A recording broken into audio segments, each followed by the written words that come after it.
Hi, Alan Hadley with My Photo Networks. Thanks for joining me for this next video tutorial. Today we're going to talk about changing old photographs. What we're going to actually do is take an old photograph and completely change the look and feel of that photograph. Now, why would you want to do that? Well, many times you'll go out to a location and you'll actually shoot something and it's a great shot and you edit it and you post it or you print it and it looks great. But many times you can have new types of images created from old images just by simply changing the color, adding something to the image, or basically reconfiguring the image altogether.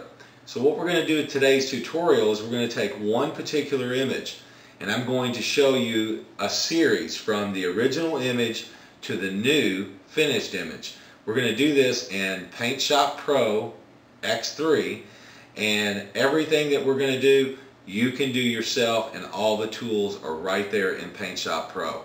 So with that said, let's get started. Okay, let's get started by taking a look at our original file. Now, this image was shot at Sleeping Bear Dunes in northwestern Michigan. I shot this with a Nikon D5000, a 17 to 55 millimeter lens, and I used an SB800 flash to fill in the reeds that are on the right hand side. In this next image, what I've simply done is change the sky color. I chose a specific color from my color palette and I dropped that color into my sky. Okay, let's take a look at this next image. You can see it's considerably different from the second image that we looked at. There's a sun in the shot now. The upper right hand corner is lighter.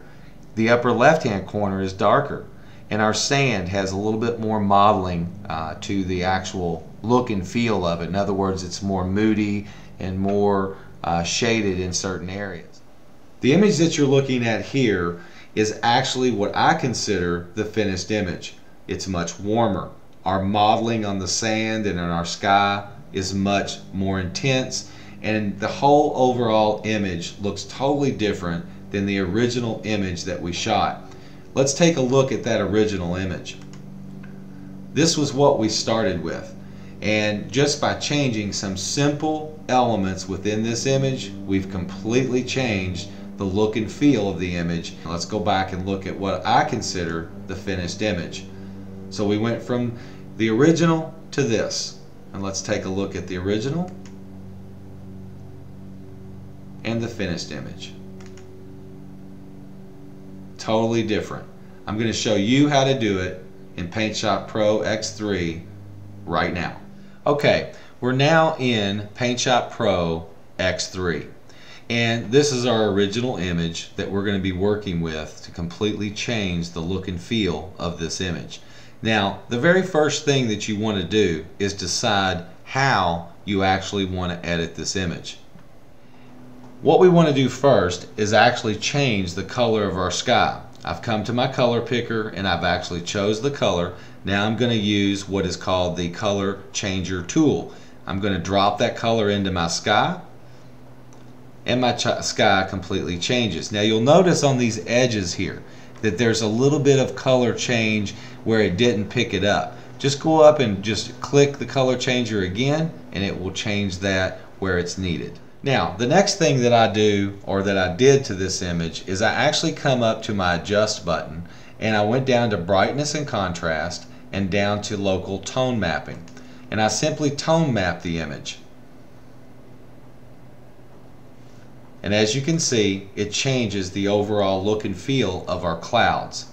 And the next thing that I want to do is actually darken down this area up in the upper left hand corner.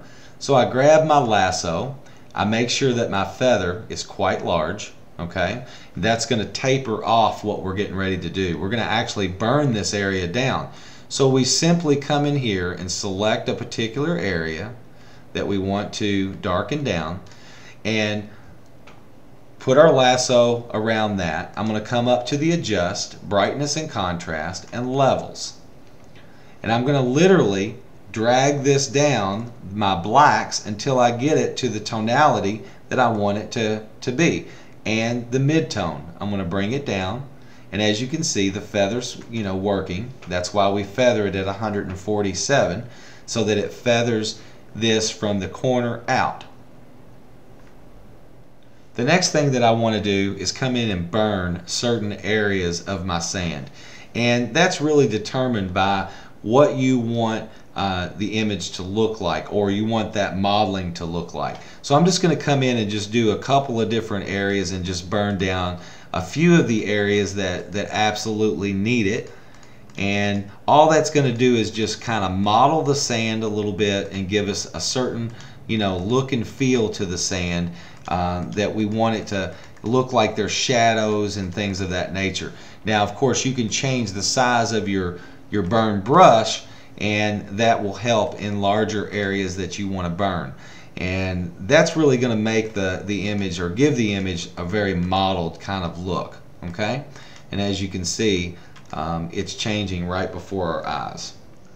The next thing that I want to do is actually go in and add my lights, or that streaming of light that we had up in the upper right hand corner. You simply go up to Effects, go to Illumination Effects, and Lights, and you click on that, and then this screen will come up. Now once it comes up, I've already got the settings preset exactly how I want them. So essentially what I want to do is just show you how this works. If you'll notice right up here, I've pulled this tool all the way out of the screen, because if I pulled it down into the shot, it would be so bright I wouldn't be able to do anything with it. It's really hard to control. So what I'm going to do is grab this little tab on the end and actually rotate it. And if you'll notice on the right hand side, watch our light move once it changes. It'll actually change the direction of that light. And you can see how it kind of brightened it up. And I want that light to be right in this area here. So I'm just going to move it until I get it exactly where I want it, and then that part of the process is done.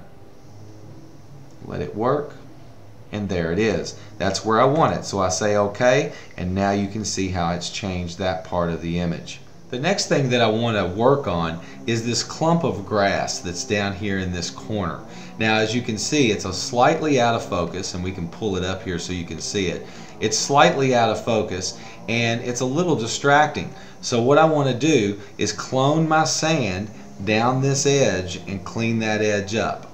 That's what we're going to do next. The next thing that we want to do to this image is actually warm the image. So all I'm going to do is simply come up to my Adjust tab, come down to Color Balance, and I'm actually going to change the color balance of the image. I'm going to warm that image considerably. I've adjusted my green, and I've adjusted my cool and warm slider, which is your temperature. Now if you'll notice, there's two different levels here. Work with both of them until you get your image the color that you want it to be, and then simply click OK. The final step is to add our sun. And the way we do that is come up to our Effects tab, we come down to our Illumination, and come to Sunburst, and click on the Sunburst tab. And I've already got the sunburst set where I wanted it, and the placement of it. You can move this around by adjusting these individual sliders and adjustments, and place this wherever you want it. So it's already set where I want it to be. So I hit OK. And our sun is placed exactly where we want it. As you can see, this is our finished image. And this image is similar to the first image that we looked at when the video tutorial started. But you can get close, and you can make the image look and feel very similar to, say, another image that you had created. This is our finished image that we just finished, and this is the one you viewed when we first started the video tutorial. Now this one is a little bit more dramatic. It's lighter in certain areas, and I'm going to bounce back to the one we just finished. The color in this one is a little more intense, and it's kind of a toss-up which one you like the best. It's personal preference, and you play with this until you get the image the way you like it. I hope you enjoyed this video tutorial, and hopefully you'll take the time to go back in your files and find some quality images that you can re-edit. Thanks for joining me for this video tutorial, and I look forward to our next.